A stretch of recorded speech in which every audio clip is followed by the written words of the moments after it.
Besant, o presidente Trump e o presidente do Partido Xi têm um relacionamento muito bom. Explore as discussões fundamentais no Fórum de Investimentos Arábia Saudita-Estados Unidos 2025 com o Secretário do Tesouro dos Estados Unidos. Such a privilege, as I said, to be with you both this morning. Your Excellency, thank you for hosting us. Thank you for putting on this extraordinary summit with His Excellency Minister Al-Faleh. You and I had the privilege of working together 8 years ago on some of the extremely important partnerships and business deliverables, and we're really excited to have Secretary Besant with us, fresh off a flight from Geneva. I'm going to start with you, Mr. Secretary. You have had quite a few weeks and a very important meeting in Geneva, a series of meetings with the Chinese counterparts, and success. It sounds like you have made huge progress in the relationship, and the next 90 days are going to prove to be critical. Can you share a little bit more about the deal, how the talks went, and what you think will happen in the next 90 days?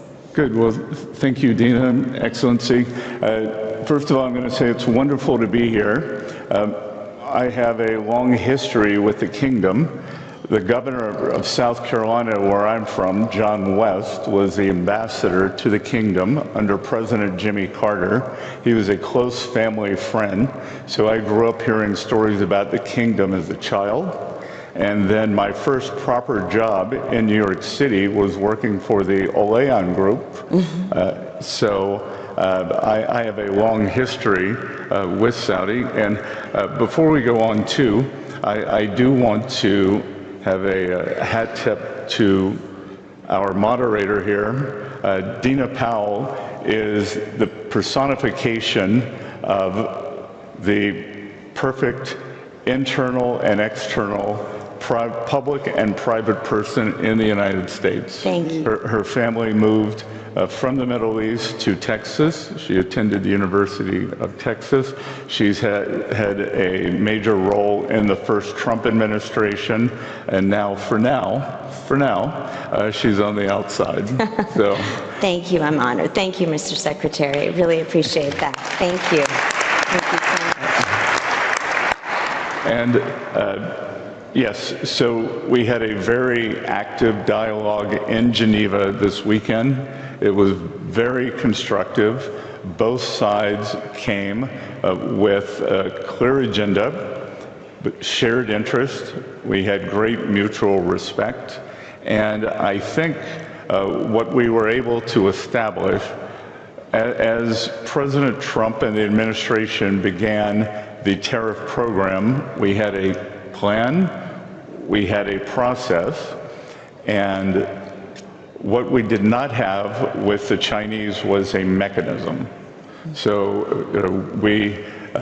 the Vice Premier and I now call this the Geneva mechanism to prevent any misunderstandings, because President Trump and Party Chairman Xi have a very good relationship, but the relationship did not make its way down through other levels of government. So I think the important thing is that after this weekend, we have a mechanism to avoid escalation like we had before. We both agreed to bring the tariffs levels down 115%, which I think is very productive, because where we were with 145 and 125 was the equivalent of an unintended embargo.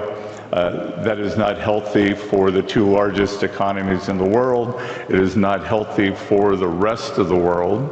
So I think we can proceed from here. We have a very good framework, and as I said during IMF week in Washington about 3 or 4 weeks ago, there is a possibility, it's not a certainty, but that, as Ray Dalio might say, we could do a big, beautiful rebalancing. President Trump wants to rebalance the American economy back to a manufacturing economy with high precision manufacturing. I think everyone agrees, including Chinese leadership, that they need to rebalance towards more of a consumption and consumer economy. And the dream scenario would be if somehow we could do that together. And what do you think the next 90 days look like? It sounds like very productive meetings and now people talking to each other, as you say. Were there areas that you kind of put to the side or, really put everything on the table? I think everything is on the table. We have a very good framework from President Trump's first administration. There was a treaty that was signed, a trade treaty, a trade agreement that was signed in January 2020. So we're not starting from ground zero. We have a framework and we can go from there. Obviously, many things have changed over the past 5 years. And look, what we don't want, and both sides agreed, we do not want a generalized decoupling between the two largest economies in the world. What we want is the U.S. is going to decouple in strategic industries, which we saw during COVID. We had become woefully non-self-sufficient. So whether it's medicines, semiconductors, other strategic areas. So the United States will bring those industries home, but the idea isn't a generalized decoupling, and we do have a very large trade deficit with China. That could be solved in many ways, and my hope it is via Chinese buying more American goods and the U.S. selling a kind of opening up of the Chinese consumer, and then that will lead to more fair and balanced trade. One last question on trade. President Trump has tasked you and Ambassador Greer and Secretary Lutnick to look at other countries and hopefully have other deals like you did with the UK. Do you feel good about several of those also coming through in the next period of time?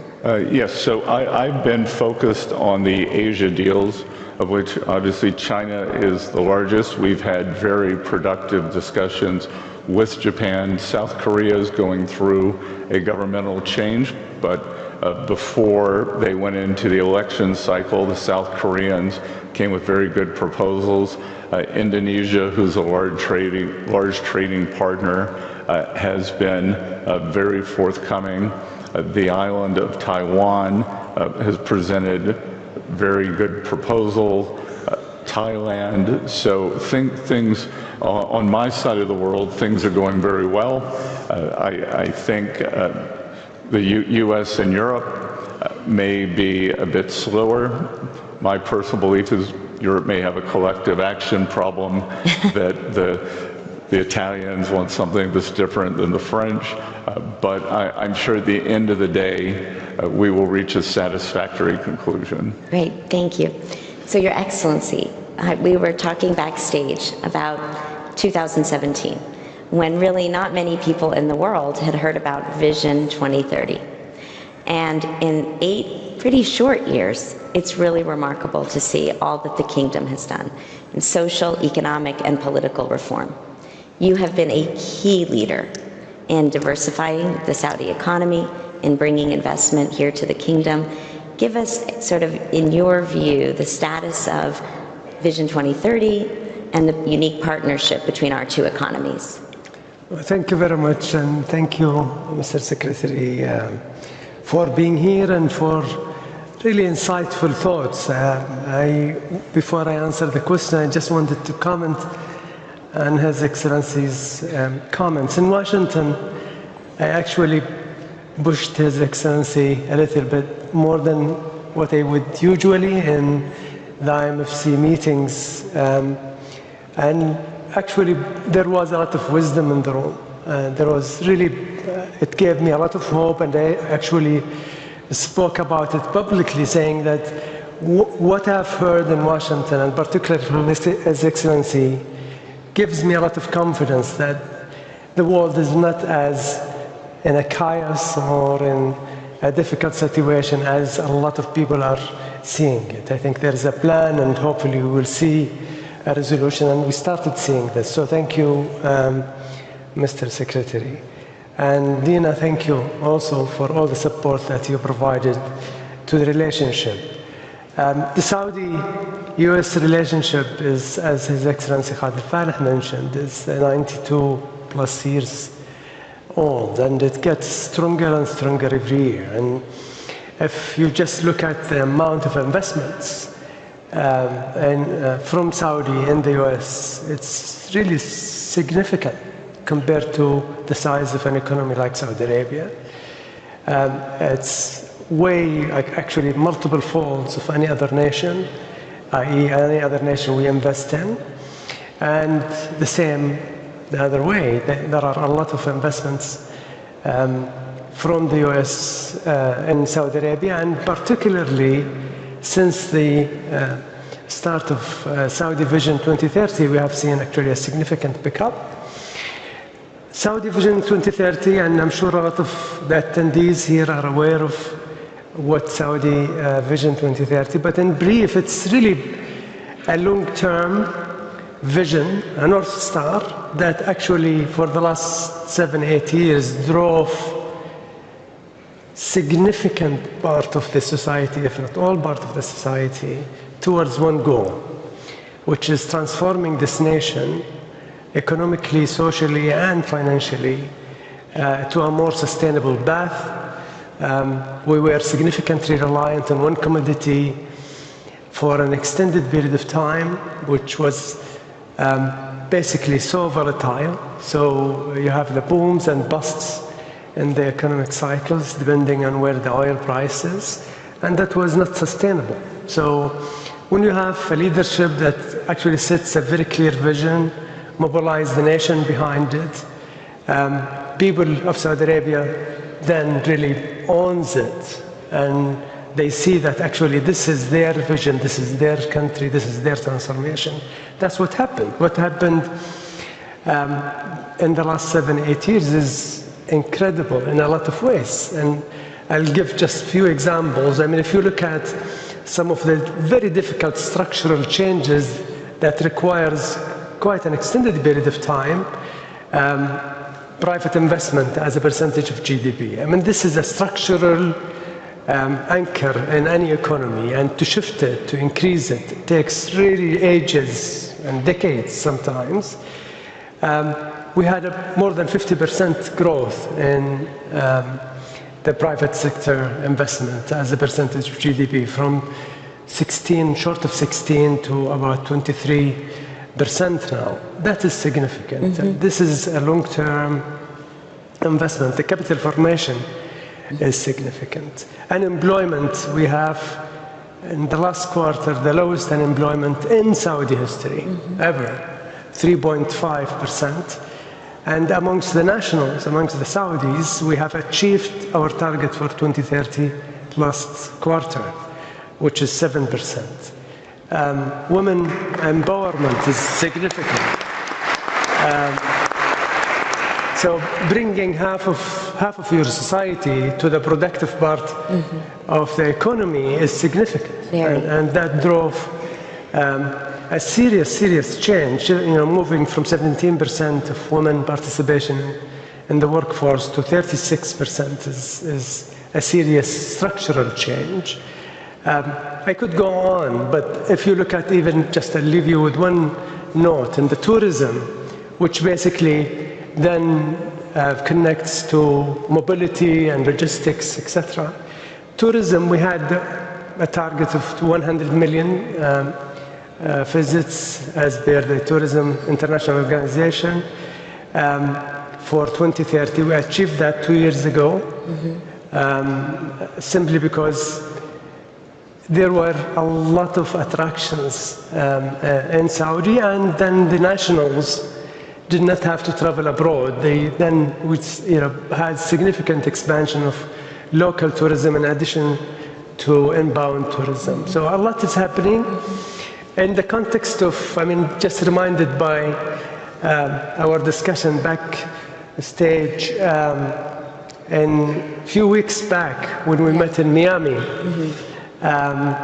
we talked about what is really happening in Saudi and what kind of investment and investors are we attracting.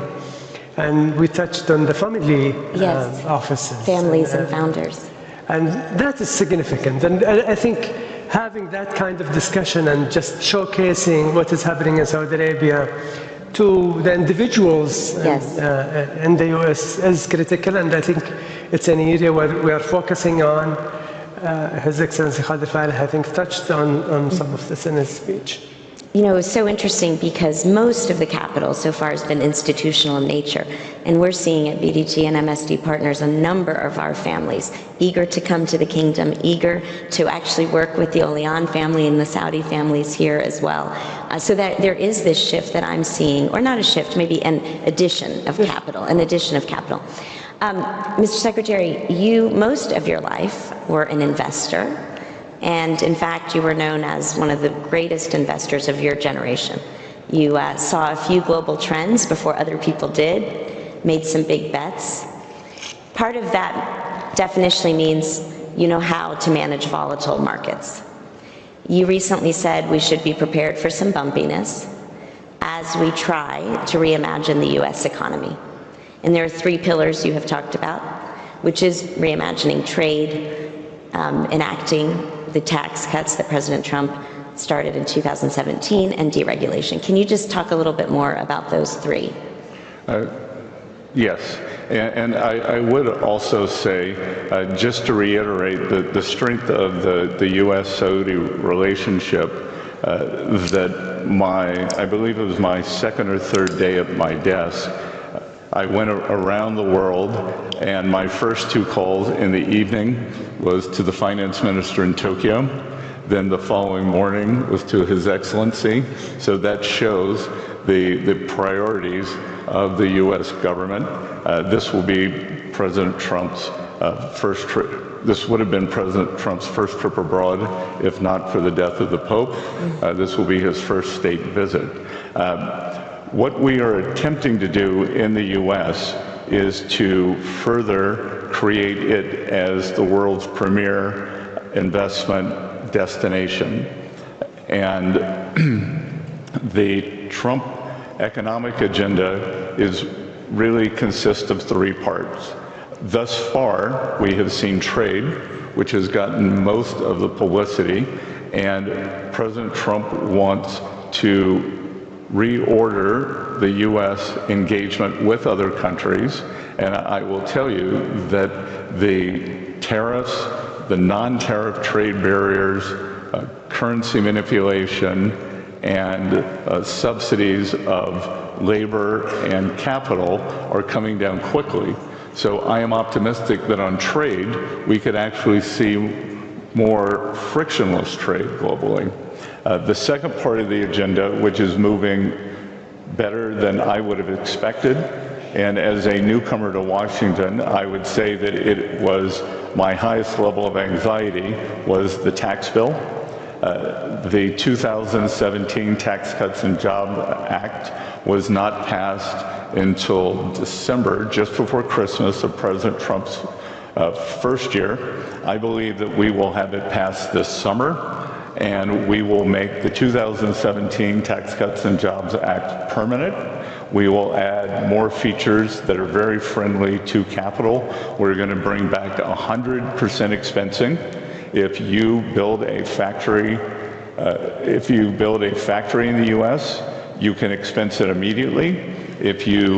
The equipment for that factory can be expensed in the first year, and we think that that will be very powerful. That was the most powerful aspect of driving growth and jobs during President Trump's first term.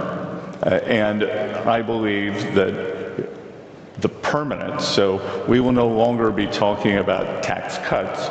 Once this bill becomes permanent, this will be the law of the land for the U.S., and there will be great certainty on the tax side. And then the third side is deregulation. And I think really when I look at the kingdom, when I look at the U.S., the one thing I see is great optimism and a can-do attitude. We've seen it in states, the U.S., we have a federal system, state to state. We've seen it in states like Texas, which has a very much a can-do attitude. Florida, we're seeing big migrations there. And what President Trump wants to do is make the rest of the United States more like Texas and Florida, where deregulation is down, permitting time is down. You know, what's the use of saying we're going to be an AI superpower if the permitting takes 3 years? What's the use of saying we want to expand our energy dominance if you can't get pipelines through? So we are going to deregulate substantially. It is also very good for inflation for the American households, because during President Trump's first term, what really generated the non-inflationary growth was there was a demand shock from the tax bill, and from that stimulus, it was met with a supply response from deregulation. And you ended up with very strong non-inflationary growth. I think what happened under the Biden administration was you had a demand shock from government spending, and if we have time we could come back to how we're going to get that down, but it was met with supply constriction, and that's how we got the great inflation of 21, 22, and 23. So we are really setting the stage with the trade, tax, and deregulation for what we think could be will be a very strong period of non-inflationary strong growth. Thank you, and thank you for plugging Texas, where I grew up, but Pennsylvania is very strong too. Pennsylvania is on its way. I'm going to give the last word to His Excellency. I can't believe we're already out of time. Tell us what you think are the biggest opportunities, finance and economic opportunities, job creation opportunities, both in the Kingdom and in the United States, between our two countries. Well, this requires another 2 hours, Dina. I mean, there are a lot, to be honest, there are a lot that can be done. I think the US is the envy and has been the envy of the world in terms of the entrepreneurship spirit, innovation, and technology. And you could see that in the productivity amongst possibly every country in the G20. The US stands out in terms of the growth and productivity.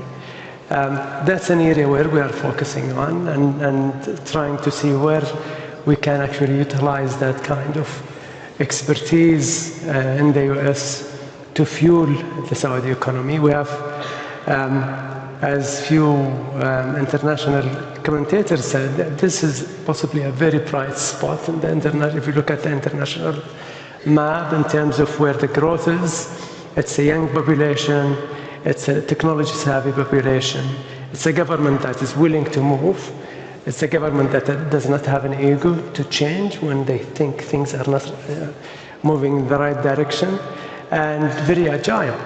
And I think we have this common features that I think we can, from both sides, benefit from.